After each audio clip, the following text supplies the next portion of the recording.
सबसे पहले यहाँ पे नाले का काम, जल निकासी का काम, इतना बुरा स्थिति है। शहर थोड़ा सा भी नहीं लगता है कि हम लोग शहर में रह रहे हैं। जिस रोड में जाइए, जहाँ जाइए, कहीं स्लैब टूटा पड़ा है, कहीं छोटा छोटा काम है, लेकिन उसको भी लोग नहीं कर पाया अभी तक। और अगर हमको जनता ने मौका दिया तो जितने लोग घर से वंचित हैं नगर परिषद क्षेत्र में, मेरा प्रयास रहेगा, अगर उनको ज़मीन नहीं है तो सरकार से चाहे जो भी नियम के तहत जो भी ज़मीन उपलब्ध कराने का सरकार का जो नियम, हमको अगर जनता ने विश्वास हमारे पर जताया तो उतना ही विश्वास मैं भी जनता को देने की कोशिश करूँगा। जो भी नगर पंचायत के चुनाव की सरगर्मी अब बढ़ने लगी है। शहर से लेकर और छोटे कस्बों तक, भले वह नगर पालिका का क्षेत्र हो, नगर निगम का क्षेत्र हो, नगर परिषद का क्षेत्र हो अथवा नगर पंचायत का क्षेत्र हो, निरंतर जो संभावित उम्मीदवार हैं उनके द्वारा लगातार जनसंपर्क तेज कर दिया गया है। संभावित उम्मीदवार एक एक मतदाताओं के यहाँ जाकर के मिल रहे हैं, अपने पक्ष में मतदान करने का प्रयास और आग्रह अभी से ही प्रारंभ कर दिए हैं। गोपालगंज जिला मुख्यालय में भी नगर परिषद के चुनाव की सरगर्मी दिन प्रतिदिन बढ़ते जा रही है। तमाम सभापति के, उप सभापति के, वार्ड के जितने सदस्य के संभावित प्रत्याशी हैं, सब लोग जनसंपर्क तेज कर चुके हैं। इसी कड़ी में मेरे साथ एक सामाजिक कार्यकर्ता जुड़े हुए हैं, चेतन श्रीवास्तव। चेतन श्रीवास्तव जिला में कोई परिचय का मोहताज यह नाम नहीं है। इनके दादाजी भी स्वतंत्रता सेनानी हुआ करते थे और ये भी समाज सेवा में विशेष रुचि रखते हैं। समाज के प्रत्येक वर्गों में इनकी एक अपनी अलग पहचान है। आइए मैं चेतन श्रीवास्तव जी से मिलता हूं और जानने का प्रयास करता हूं कि आप सभापति पद के उम्मीदवार हैं और क्या है आपका मुख्य एजेंडा जिसके माध्यम से आप चुनाव लड़ेंगे और लोगों को अपने पक्ष में रिझाने का प्रयास करेंगे। नमस्कार, बहुत स्वागत है आपका मेरे इस चैनल में। बहुत बहुत धन्यवाद आपका। आप नगर परिषद के संभावित सभापति पद के उम्मीदवार हैं जी। क्या कहेंगे, जनता के पास आप जा रहे हैं, लोगों से आशीर्वाद स्नेह मांग रहे हैं, क्या मुख्य एजेंडा होगा आपका कि लोग आपको वोट करेंगे? सबसे पहले यहाँ पे नाले का काम, जल निकासी का काम, इतना बुरा स्थिति है। शहर थोड़ा सा भी नहीं लगता है कि हम लोग शहर में रह रहे हैं। जिस रोड में जाइए, जहाँ जाइए, कहीं स्लैब टूटा पड़ा है, कहीं छोटा छोटा काम है, लेकिन उसको भी लोग नहीं कर पाया अभी तक। और जाने पर आश्वासन मिलता है लोग हो जाएगा आज। मुख्य मुद्दा जल निकासी ही है जी।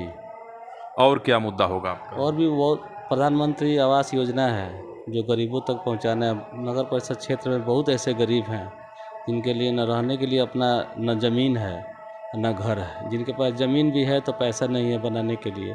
प्रधानमंत्री आवास योजना के तहत उनको मिलना है, उसमें भी इतना दलाली है कि लोगों को मिल नहीं पाता है। ऐसा भी सुनने में आता है कि जिसका घर अगर चयनित हो भी गया तो बिना चढ़ावा चढ़ाए उसका भुगतान नहीं होता। जी, ऐसा हमको भी सोचना है कि ऐसा होता है, लेकिन मेरा प्राथमिकता रहेगा ऐसा शिकायत नहीं आए। और अगर हमको जनता ने मौका दिया तो जितने लोग घर से वंचित हैं नगर परिषद क्षेत्र में, मेरा प्रयास रहेगा, अगर उनको ज़मीन नहीं है तो सरकार से चाहे जो भी नियम के तहत जो भी ज़मीन उपलब्ध कराने का सरकार का जो नियम कानून होगा उसके तहत। शिक्षा के क्षेत्र में क्या सुधार करेंगे आप? सरकारी विद्यालयों में आज ऐसा लोग मान रहे हैं कि पढ़ाई नहीं होती है, लोग अपने बच्चों को निजी विद्यालयों में भेजते हैं। जो गरीब तबके के लोग हैं, मजदूर किस्म के लोग हैं, जिनके पास पैसा नहीं है, उनके बच्चे आज बढ़िया शिक्षा से वंचित रह जा रहे हैं। क्या करेंगे शिक्षा में गुणवत्ता आए, सुधार हो, इसके लिए आपकी तरफ से क्या प्रयास होगा?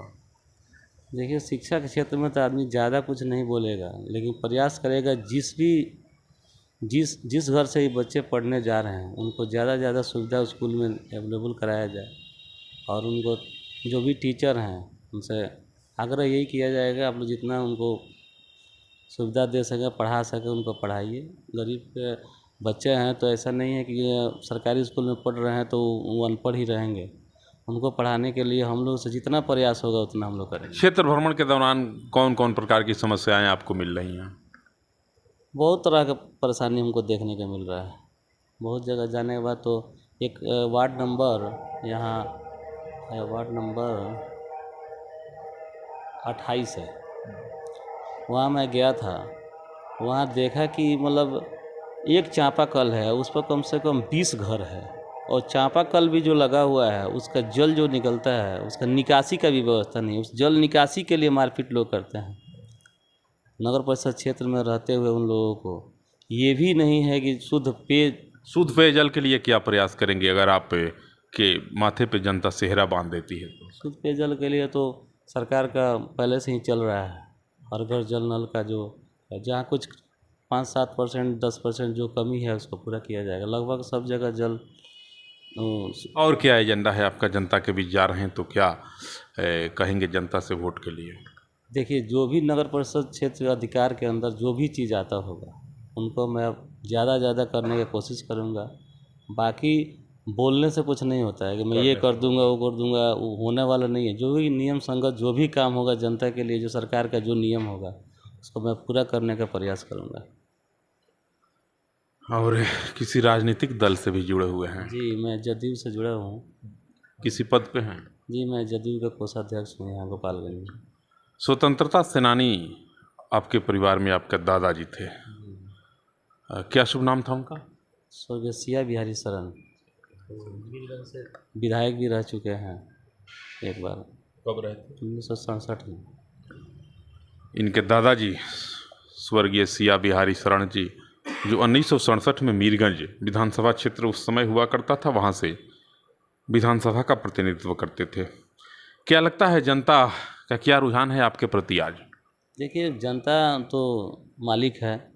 हम लोग अपना बात जनता में रख रहे हैं। हमको अगर जनता ने विश्वास हमारे पर जताया तो उतना ही विश्वास मैं भी जनता को देने की कोशिश करूँगा। जो भी नगर परिषद क्षेत्र में अधिकार। भ्रष्टाचार के लिए क्या करेंगे? भ्रष्टाचार से आम जनमानस त्राहिमाम कर रहा है। भ्रष्टाचार के लिए हम लोग प्रयास करेंगे जितना भ्रष्टाचार कम हो जाए।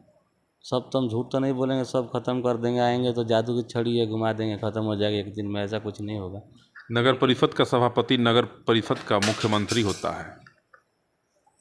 ठीक है, हम लोग जितना कोशिश करेंगे, जितना ज़्यादा लोग गरीबों को। चेतन श्रीवास्तव जी थे और इनका भी कहना है कि जितना हर संभव मैं प्रयास करूंगा कि भ्रष्टाचार समाप्त हो जाए। आम जनमानस की जो ज्वलंत समस्याएं हैं उसके निराकरण के लिए, उसके निदान के लिए मैं हर संभव प्रयास करूंगा। इनके दादाजी भी राज्य के सर्वोच्च सदन विधानसभा के प्रतिनिधि रह चुके हैं। मीरगंज से एक बार वे विधायक भी रह चुके हैं और स्वतंत्रता सेनानी भी थे।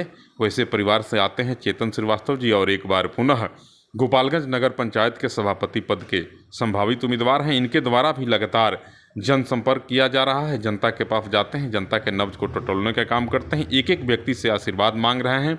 अब देखना है कि आगे जनता क्या करती है।